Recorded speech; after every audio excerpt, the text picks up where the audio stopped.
my channel. I know you've been waiting for me to come and talk to you guys about literally the laundry list of shows that came on Sunday. It was 90 Day Fiancé, P-Valley, Potomac Housewives.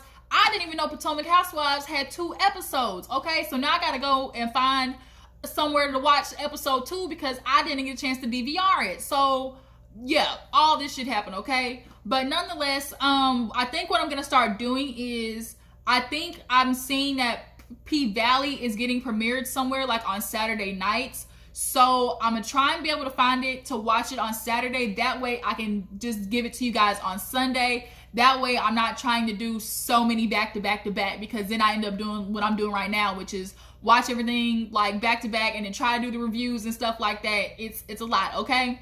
So for right now though, I'm sorry y'all, 90 Day Fiancé just gonna have to wait another week, because this shit with Potomac Housewives and P-Valley, okay, this was good, okay? And it's a lot to discuss, all right? So first, let's go ahead and knock out Potomac Housewives. That's what we're gonna be talking about today. Potomac Housewives finally is back. You know, they've been dragging the shit out because obviously the whole situation with Monique and Candice, and this is another one of those situations where Candice asked to get drugged. I'm sorry, I'm just of the belief, don't start none, won't be none. And Candice sometimes likes to run her mouth. She said, you gonna drag me, Monique?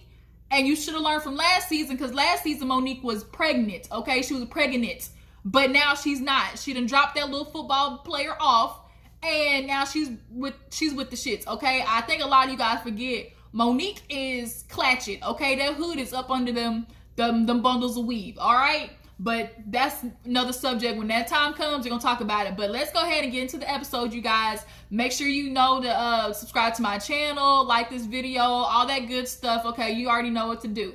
So the episode, let's go ahead and break it down. So we open up with Monique. She's got some parakeets, some parrots, something, and she is teaching it how, she's potty training her dang bird. Now, this is the new one for me. This is some bougie rich shit, because niggas don't have birds. That's just, there's not too many oftentimes that black people have birds. That's just from not where I've seen.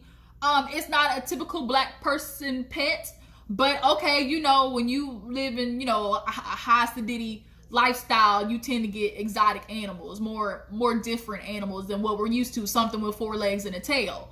But speaking of Monique, her confessional look was one of my favorites. The black look with the afro puffs, cute girl, really liked it. But she ends up driving in her little, was that a Bentley or something like that, a Wraith Benz something. She goes 3 minutes down the road to the house, and guess who's back in the Potomac zip code, okay? I like saying Potomac, okay? Guess who's back in that zip code? Miss Karen Huger, okay?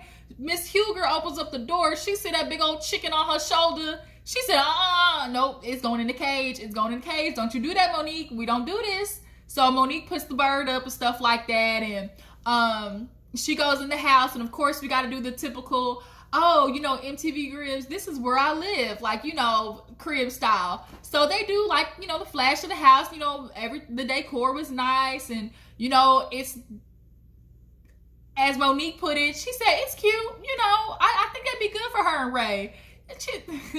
You know when somebody goes up 2 octaves when they say it's cute, like really that just means it's not my taste, but bitch, I'm gonna let you slide. Like that's basically what Monique was doing. You know, she's like, that'll be good for her and Ray. I was like, shady boots. I can already tell this is probably gonna be one of the shadiest seasons of Potomac Housewives for sure. So they end up sitting down and, you know, discussing her life, being back, obviously, you know, it hurt Karen to move out of this zip code last season when her and Ray was going through financial troubles. Now, we all know Karen last season tried to deny that she knew Ray was, you know, basically broke as a joke. But I'm sorry, Karen, you was not going to convince us that you didn't know. Your partner, if your partner's in financial struggle, 9 times out of 10, you're going to find out, especially with a person like you, Karen, your ass is nosy. You going to know whether your man got money or not, okay? But, you know, that's last season. We're going to let that slide. We're going to try to give you a clean new slate because Karen's making her, you know, her money now. She's got LaDon Fragrance. You know, she's a businesswoman and she's saying it's definitely affecting her marriage. You know, Ray isn't going with her to do all these things. And The age difference is definitely coming into play now. She was like, back then, 17 years didn't seem like a big thing. She was young, Candy on his arms. He was the older, mature man with money. They could really, it was easier to maneuver that. But now that, Ray's older and he's starting to look like Uncle Ben for sure, like, Karen's starting to see, because she's in her prime cougar real estate. Okay, Karen's what, mid-50s, I think, or something like that. So, she still can shuck and jive. That's the age where, you're on the edge of retirement. You got your money. You can travel, do shit on your own. The kids are in college. Like, you still able to, move around. But Ray can't move around like that, because if he goes down just the stairs in the house wrong, like, he's going to bust a hip socket. So, Ray, he can't even slip one good time, and it's over for his ass. And then she's going to be stuck at home feeding him banana pudding because, he's at that age where it's like he's going to be, wearing a diaper soon. She's going to take care of him. It's no longer a relationship. Like, she's going to become his caretaker. And that's what you sign up for when you get with the older man. That's just what it is. But, Monique is asking, do you think this is something y'all be able to make it through? But we all know from the preview, like, Karen was like, I should have left his ass. So we don't know if they're gonna make it through, y'all. We just don't know. But moving right along, speaking of somebody else that shouldn't even got another chance to try to make it through, is Gizelle and Jamal. Y'all, when I heard, back when this first came out that, they got back together, my first thought and everybody else's first thought was,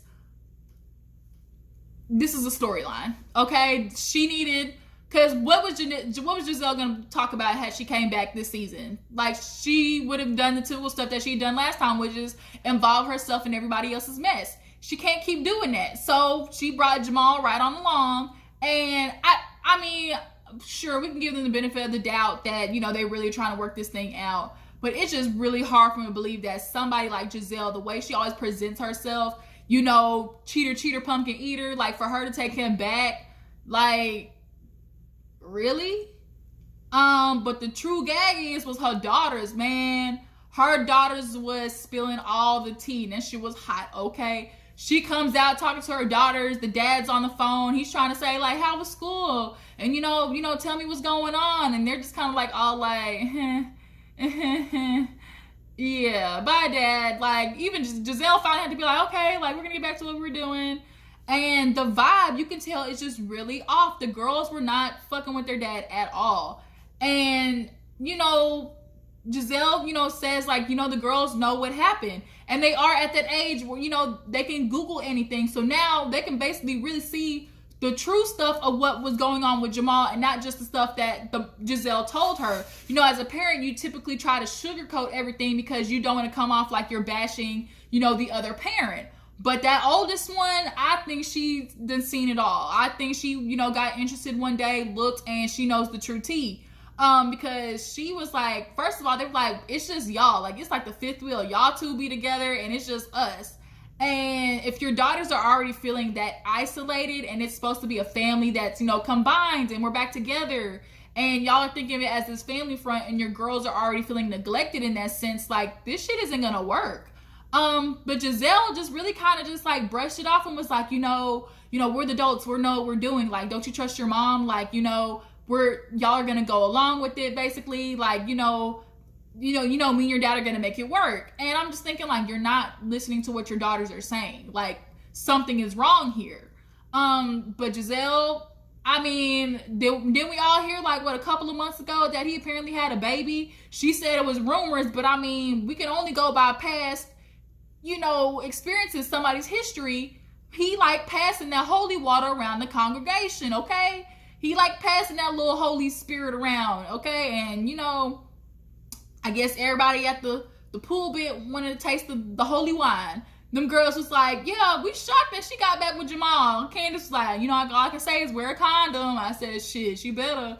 And then Monique was like, maybe she wanted some more tithes and offerings. I said, man, they was reading the fuck out of Gizelle, okay? So moving on, speaking of Candice, we see Candice and Chris looking like a white goddamn KC from Jodeci. He had his earrings in, like, looking real Slim Thug based. They go around this venue. They're celebrating their year anniversary, and they're looking for a place to hold the party. The place was nice until that price tag came out, and she's like, "What's your budget?" She's like, "Around 5." This woman said, "Oh yeah, it's gonna be 22,000 on Friday." 20 what? Who's paying $22,000 for some goddamn cherry blossoms? I can go to Lowe's my own goddamn self and hang up some flowers and shit. I will not. And especially now that she's, not taking Dorothy's money. She said it will be another day in hell before she takes Dorothy money. Finally, Candice, put her big girl panties on. She enjoys the lifestyle. As much as she complains about her mother, she's willing to put up with the shit her mother gives because of the lifestyle it afforded her. Now she's got to afford this lifestyle on her own, and she's got to rub them pennies together. So she's like, we'll just make it a cash bar. I'm sorry. I'm not no bougie person at all, but there's no point, like when you offer up a party to somebody or you having them come to celebrate with you, you're responsible for the festivities at the party. Nobody should be having to pay their way at a party. If you can't afford it, then don't do it. That's just kind of how I feel. Drop down in the comments, tell me what you think. Should they have had the party there even though they had to do a cash bar? Should they have not just done it there? But Candice, she still wants to try to make herself feel like she's high sedity, high class. She needs to be in the in crowd, with the haves, basically is what that is. So then after that, we see Robyn, her little short hairdo. I love the short hair style on Robyn. She's sitting there with Juan in the kitchen talking to the boys, and they're like, "Man, we need some space." And the boys was like, "What? When we gonna go back to the house?" She's like, "The big house?" And on the bottom it said 4 years ago. And they're like, "What happened?" And Juan and Robyn just looked at each other. I said, "Ooh, that's a sore spot." As much as Juan said he forgave Robyn for that, deep down, that nigga always gonna remember, dang, I lost all my, we had to wash in cold water. We lost our house. We lost everything because of Robyn. Funky Dineva, she done effed up the thing. That's what he said. Oh, shout out to Funky Dineva. That shit was funny. Robyn messed up the church's money. Okay, so kids, that's why y'all had to move out of that big fancy house. But now, they tell the kids to scurry along, and she's, Juan, his fine self, talking about, buying a new house and stuff like that. And she's like, "Well, before we commit to a house, we should commit to each other." And he's like, "I like where the relationship, we're growing with each other." And this is the shit that's pissing me off. What are you talking about? Continue to grow with each other. There's nothing else to grow with. Y'all living together. Y'all have kids together. Y'all literally are doing everything already that the growing part of the relationship is a part of. Y'all have purchased a house together or whatever. Y'all done flipping houses together. Literally, there's nothing else to grow with. And so that's why a lot of people are so frustrated with Robyn, is because you gave this man everything already. So there's nothing left for you to be able to offer up to him as incentive for him to get his shit together. Even now, okay, you're asking to get married. He's like, "Yeah, I can see, I'm glad with where we're going and stuff like that." But y'all, I'm sorry, deep down, I just really feel like Juan got a second life. Something in my gut is telling me Juan is living a double life, and give it a year or two, a bitch is gonna end up pregnant, and she gonna be knocking on Robyn's door like, "Ding dong, baby, does Juan live here?" But Robyn, this is the man she loves. She's been giving him a pass. You've been offering up the cooch. You've been offering up breakfast, lunch, and dinner. You've been offering him a place to stay. So why does he have, there's no incentive for him to change anything. And so now, okay, you're asking him, okay, let's get married, but what else new is supposed to happen after y'all get married? You already got the kids. You already gave him the whole cow. Girl, Robyn, I just feel so bad for her sometimes, because it's just girl, get you some esteem about yourself. Juan should not have already had all of this, and he ain't give you nothing in return but that little pity ass tattoo on his finger, because he still don't want to buy you a ring for commitment. And I low-key just think this season he bought her a ring to shut her up. That men do that. If I buy her a ring, it'll buy me another year. Basically, that's what always happens. But moving right along, let's talk about Candiace real quick, because she went sugar tasting or whatever, dessert tasting with Gizelle, and Gizelle pulls up in this like mini coupe Gucci, I don't know what it was. It wasn't cute. And then that hat she had on was ugly. Sometimes Gizelle's outfits just be, she be doing too much. But they all sit down, and, you know, Gizelle loves desserts and stuff like that, and they're talking about the party. They get on the guest list. They start talking about Ashley. Candice is like, what she got to come for? She's nursing anyway. You know, she's lactating and stuff. There's no point in her coming. And, you know, Gizelle's like, this will be perfect time for you guys to try and, you know, make up and stuff. And she's like, oh, sorry, y'all. She's like, no, it's not happening. And I'm glad. Oh, Lord Jesus, I'm like that indigestion's coming up. I had me some food and a couple things to drink, so I apologize. But nonetheless, Gizelle, don't force it. Candice and Ashley don't need to be nowhere. Them heifers are like oil and water. Don't do it. But the thing is too, Gizelle was talking about how Candice, you know, can be ruthless with her mouth. She goes for the jugular. She went for the jugular with Ashley last season. She went for the jugular with Gizelle, and you know, Gizelle, you gonna kind of like talk to her about how she felt like, well, dang, like, girl, you came from calling my shit a cabin and like a project and stuff like that. And she's like, well, I wouldn't have had to say anything if you didn't say anything first. You know, you were the first thing that brought it up. And it was like basically, you know, they do the Bravo after shows, and I mean, did they equate to each other? Like, did what Gizelle did equate to what Candice did? I personally don't think so. I mean, they cackled, had a good laugh at the fact that, oh, Candice wants a $2.5 million house, and girl, you ain't got the money. Like, geek. Like, that's what that was. But it's like, I guess, like, don't trigger somebody. Like, you can't do wrong to somebody, tell them how mad to get type situation. And Gizelle, if you're gonna ask Candice to apologize, then you gotta apologize too, bitch. Like, it goes both ways. But the most frustrating thing about Candice is, though, she always feels like if somebody else did something first, it neglects her responsibility for anything wrongdoing that she does after that. And I don't think that's right. Candice, she sometimes can very much act like a brat. And that's the reason why especially last year, I fell all the way off of Candice with how hard she was going for Ashley and Monique. I did not like it at all. And she took offense to Monique calling her out about going after Ashley. She's like, you become the new Ashley. Like, girl, cut the shit out. And you like, oh, you're betraying me. You're going against me. You're not really my true friend. No, she's your true friend because she's telling you when you're wrong. But the thing is, Candice never thinks she's wrong. That's that damn entitled, spoiled pageantry shit that she's done in her life. That's when Chris had to check her ass that one time. Y'all remember when Chris had to check her and she got all upset and went all ham on him in the bathroom and stuff like that? She fouled. She really low-key fouled.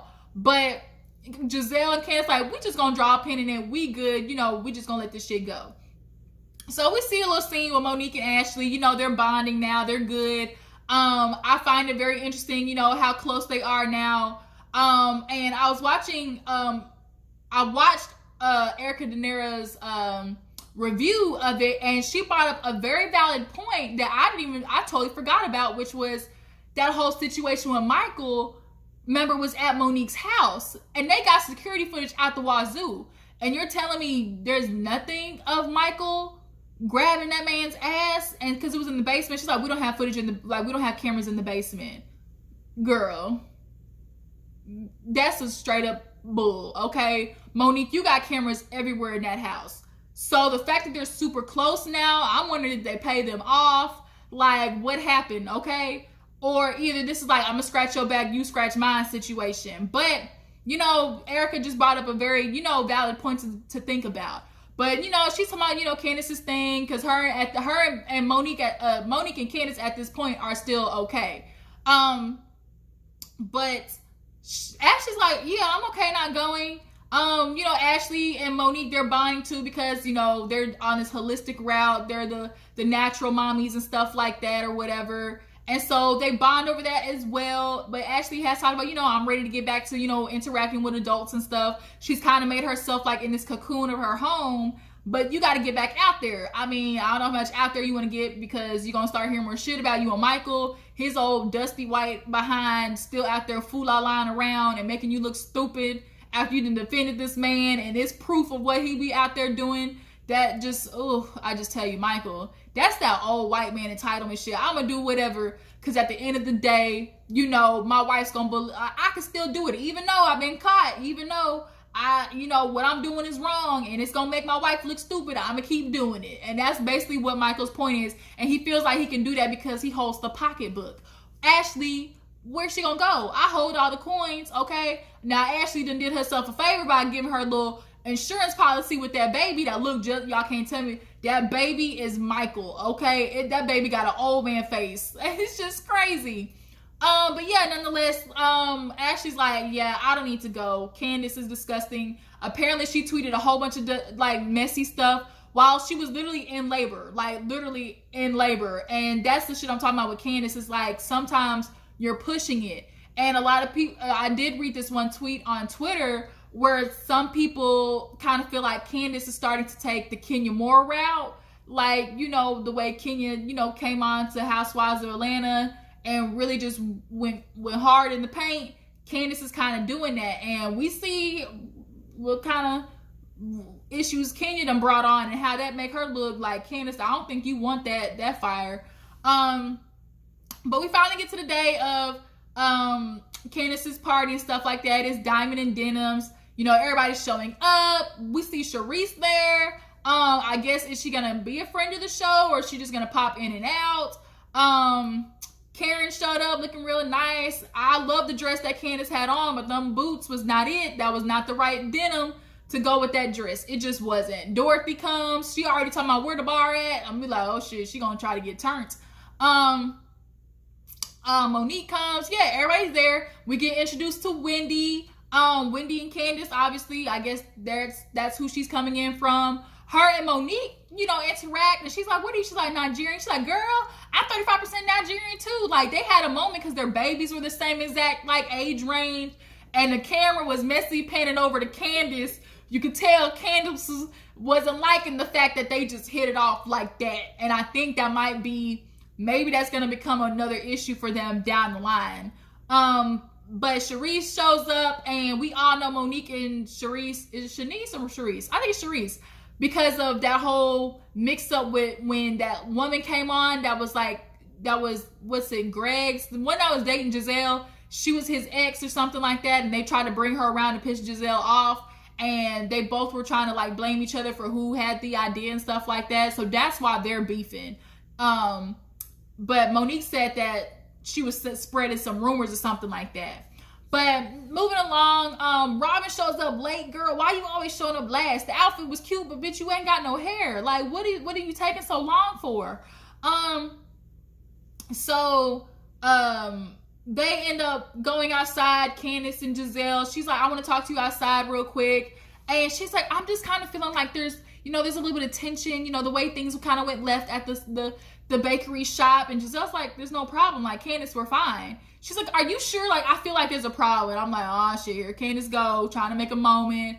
And Gizelle was just like, look, girl, basically what it is like, it just kind of seems like you don't know how to apologize. And Candice is like, what am I apologizing for? That right there, I just would have ended the conversation, because that shit pisses me off. I don't like people who don't know when they're wrong. That will get under my skin.